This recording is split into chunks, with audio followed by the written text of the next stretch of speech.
Mengapa kita mengantuk setelah makan? Yuk kita dengarkan penjelasan Ustaz berikut ini. 7 butir kurma. Teman-teman coba ya, apalagi kurma ajwa. 7 butir kurma itu Anda makan, ya.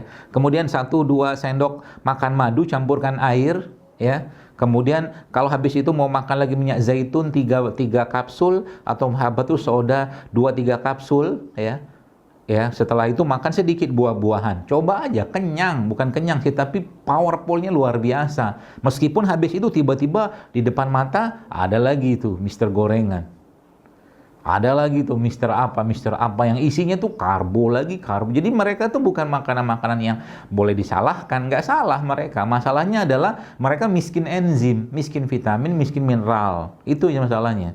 Sehingga apa? Kalau tubuh tidak mendapatkan asupan-asupan yang terbaik itu Bapak Ibu sekalian, maka otomatis tubuh minta rehat. Sekarang saya tanya, kenapa banyak orang zaman sekarang habis makan ngantuk? Ayo coba.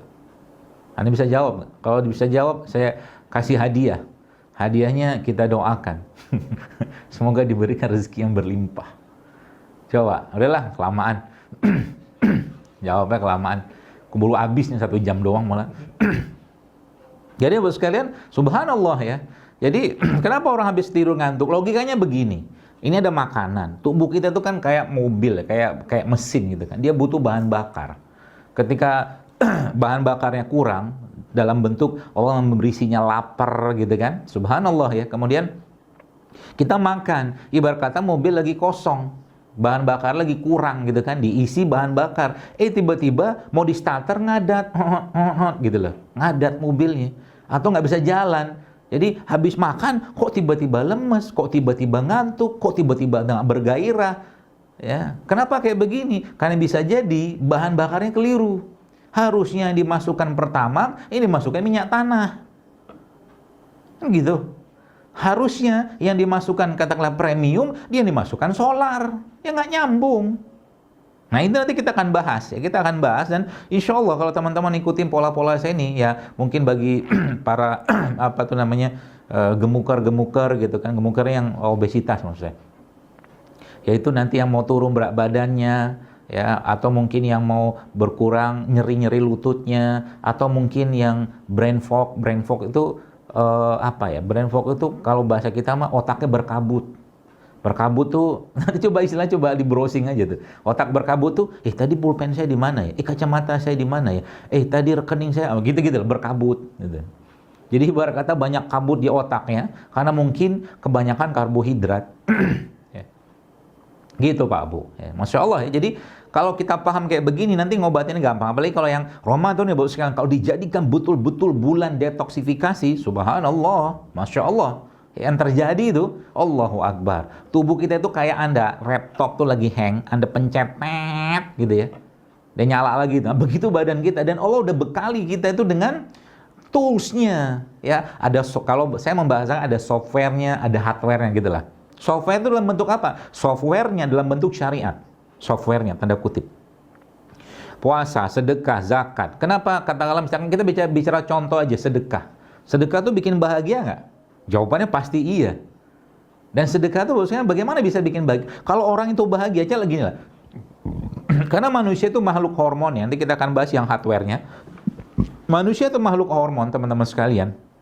Maka ketika melihat orang lain sesuatu dengan panca inderanya, dia sedikit banyak pasti akan terpengaruh. Anda salaman sama, kenapa kita disuruh, kalau ketemu sama saudara kita sama muslim gitu kan, disuruh salaman, memberi senyum yang terbaik, wajah yang sumringah, semangat, kan begitu, karena nular, semangat itu nular gitu loh. Nah begitu, karena hormon itu nular gitu kan. Nah sama juga dengan ketika subhanallah seseorang itu memberikan sedekah.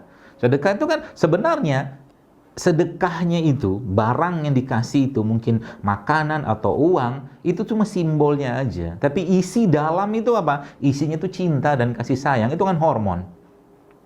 Makanya kalau kita lihat para salafus soleh, orang-orang soleh zaman itu nggak masuk akal sedekah mereka. Karena terlalu besar cinta mereka dengan Allah. Dan kalau memberinya lebih besar, karena apa yang terjadi? Pasti yang diresponnya lebih besar, atau yang memberi respon itu pasti lebih besar. Contohnya begini. Cobalah beri. Sekarang kan subhanallah ya, kuasa Allah, semoga Allah mudahkan rezeki saudara-saudara kita yang saat ini sudah kesusahan gitu ya. Jadi kita lihat sekarang banyak yang sekarang susah, pinggir jalan segala macam, terlepas itu benar atau tidak ya, atau kalau anggaplah benar. Anggaplah benar. Kasihlah mereka uang 5.000, 10.000 ya. Mungkin mereka katakan terima kasih Pak segala macam. Coba kasih dalam jumlah yang besar. 100.000, 200.000, 300, atau mungkin sejuta kasih sama dia. Mungkin bisa jadi orang itu berlinangan air mata. Karena dia sedang menerima cinta dari Anda. Dan cinta yang Anda atau kasih sayang yang Anda berikan kepada dia itu sebenarnya kasih sayang yang Allah tiupkan dalam hati Anda. Itu esensinya. Kalau udah bicara kasih sayang, cinta, Bapak sekalian, subhanallah, itu kan endorfin semua. Endorfin atau endogenous morfin tuh Bapak sekalian, Masya Allah, tabarakallah. Obat paling mutakhir untuk ngobatin banyak penyakit. Tensi bisa turun, kolesterol bisa turun. Modal itu doang. Dengan cara apa? Banyak berbagi, nolong orang.